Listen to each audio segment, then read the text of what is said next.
من الأشياء اللي ممكن نعتبرها يعني من العيوب في التجارة، ولكن أنا في نظري الشخصي أعتبرها ميزة في نظر الشخص وليس النظرة التجارية. هو أن العود يجيك برواح مختلفة بنكهات مختلفة.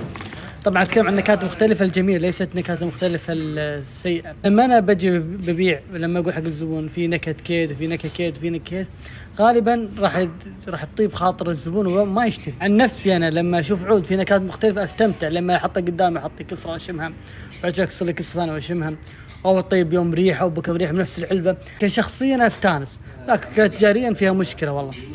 الحين العواد الغابات عموما لابد روائح المتنوعة في العود. شوف هذا العود جميل جدا، قواقع حلو جدا، فيه لحم ما شاء الله. اما هذا العود ما شاء الله تبارك الرحمن، فهو عود ثقيل ما شاء الله وجميل جدا ما شاء الله، وتنظيفه ممتاز.